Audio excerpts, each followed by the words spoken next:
Many people's first thought when they hear stewardship is money. It's mine, and giving money is very important. The world, unfortunately, revolves around money, and without it, it's hard to get anything done. But I looked into the comprehensive dictionary definition of stewardship, and it's a little bit broader. It's the job of supervising or taking care of something, such as an organization or property. That could certainly include the church. Churches are both organizations of a community of believers and a physical property. Members of the church, such as you and I, have stewardship of it. We must work together in many ways, including, but not exclusively, in monetarily to care for it. But as Christians and human beings, we have more to steward than just our church. We are stewards of ourselves and others. We are stewards of the world. Each of you should use whatever gift you have received to serve others as faithful stewards of God's grace in its various forms. 1 Peter 4:10. In the creation story, older biblical translations talk about humanity's dominion or domination over the earth. But other translations speak of responsibility or stewardship, which has different connotations than domination or dominion. How to be a proper steward, though? That's the big question. In medieval times, stewards were not kings or rulers. Stewards cared for the land or holdings of someone or something greater than themselves. In the case of Christianity, the leader or ruler is God. God created everyone and everything, and so the world and its inhabitants are God's. It's our jobs as Christians to love our neighbors as ourselves. Mark 12:30-32. That's stewardship, and that's justice. Here's a quote on stewardship from my favorite book, The Lord of the Rings. The rule of no realm is mine, neither of Gondor nor any other, great or small. But all worthy things that are in peril, as the world now stands, these are my care. And for my part, I shall not wholly fail of my task, though Gondor shall perish. If anything passes through this night, they can still grow fair or bear fruit and flower again in days to come. For I also am a steward. Did you not know? This quote is spoken by Gandalf. Gandalf is a being sent to Middle-earth by the creator of this imaginary universe to care for and protect it. Gandalf is not just a steward to the fictional city of Gondor, which is like the capital of the world, but to all of Middle-earth. Gandalf is not a ruler in the sense that he is king of a city or a country, but he is a steward of all living things. He is speaking to another steward, Denethor. Denethor is a poor steward because he thinks the city of Gondor is his to rule and control and dictate over.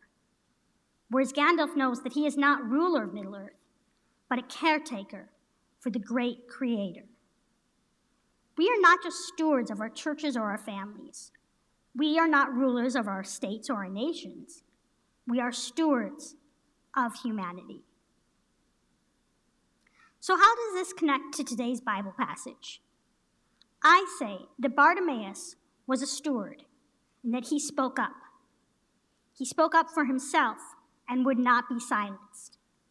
And I say that the crowd were not good stewards because not only did they not speak out on Bartimaeus' behalf, but they actively tried to silence him. Let's dig just a little deeper. Bartimaeus is described as a blind beggar. He is disabled, which makes him part of a minority group. Like every human, though, he has needs: food, shelter, companionship. But often, as a member of a minority group, you are told by society that your needs are too much. You are too needy, too demanding, trying to step out of your station in life. This mentality is exemplified by the term special needs or special education in reference to individuals with disabilities. No one's needs are special. Everyone has the same basic needs: food, shelter, companionship. Let's take food, for example. I need to eat. Anybody else here need to eat? Yeah. The person with a feeding tube needs to eat. You need to eat. We just do it in different ways. I need my food cut up and prepared. Some people need a tube in their stomach, and others can just pick up a fork and go at it. The problem that occurs is when someone needs a different approach and society doesn't want to be a steward, so they make the person who is unique appear to be difficult. This doesn't just happen with disabled people. This othering occurs around gender, race, and sexual orientation. For many years in this country, LGBT plus folks couldn't get married and were told constantly to accept that as the norm, as the status quo. Luckily, they didn't, and neither did Bartimaeus. He persisted. He advocated for himself. When the crowd tried to silence him, instead of cowing to the majority, he got louder. Bartimaeus knew his place, and that is as a child of God. And as such, he demanded to be treated justly. If you remember nothing else from this sermon, remember this: we are all children of God, and we all deserve just treatment. This is something I've always known, even as a child.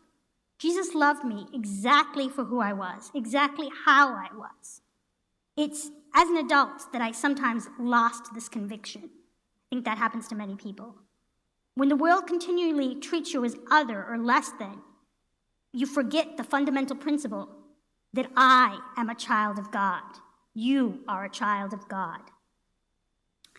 In this instance, Bartimaeus asked Jesus to heal his blindness. Now, not every disabled person wants to be cured, but he did. I like to think that as much as a miracle a full cure is, Bartimaeus knew it would be easier to ask for that than to ask his fellow humans to change their attitudes and actions around disability. Like Bartimaeus, I claim my status as a child of God. I claim it today and every time that I ask to be treated with justice. Unlike Bartimaeus, I don't want a cure. I don't want to grow taller. And I don't know many people of different races that want their skin color to change, or many gay people who want to be straight. What people in the minority want is to be treated like the children of God that they are. The unfortunate thing is, society is made up of humans, and humans sin or miss the mark. Humanity is constantly othering people in order to feel a sense of superiority or to avoid conflict and hard work. But that's not stewardship. The crowd's sin was the sin of not speaking out on Bartimaeus' behalf. They weren't advocates, and they weren't allies. Now, I have hope in advocacy. I have hope in advocating for myself and in advocating for others. I also hope that you join me in this process. Being an advocate usually starts with necessity and often begins with oneself. I need to get in a building, so I advocate for a ramp or a button on the door. Once started, I have found that advocacy extends to others. Once an injustice is revealed in one place, it's hard not to see it everywhere. Once I noted that I was being treated differently based on my disability, I noticed that others were too. When my eyes were opened to racial injustice in one area, they saw racial injustice everywhere. People are treated less than human based on a variety of things, including but not exclusive to race, ability, gender, etc. As a Christian, I won't stand for that. I can't stand for that, and neither should you. I hope that you treat people with kindness, and not out of pity or charity, but out of a sense of justice and stewardship. There are many ways to be a steward.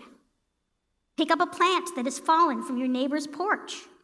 Help an elder carry their groceries. These are some examples of giving your time. Giving your money is pretty self-explanatory. You donate to organizations and groups that you want to support. The one I'm highlighting in this sermon today is giving of your voice, speaking out. When you come from a place of privilege, sometimes your voice is the best one to get the job done. I can speak of ableism, which is the prejudice against disabled people, all I want, but sometimes it takes a regular, healthy person's opinion or voice to get something done. If a black person is being followed by a security guard at a store and they speak up, things could escalate quickly.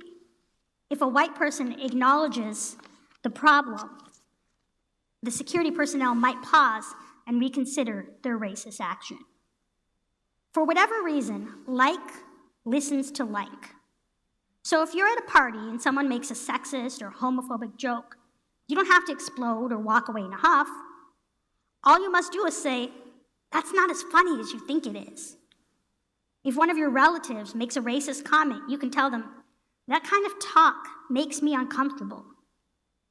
If you have the energy, you can write letters to your senators about issues like policing, mental health coverage, and poverty. There are many causes to get behind, and everyone matters. So speak up for yourself and speak out for others, on earth as it is in heaven. In the name of Jesus the Christ, be a steward, and the world will be better for it.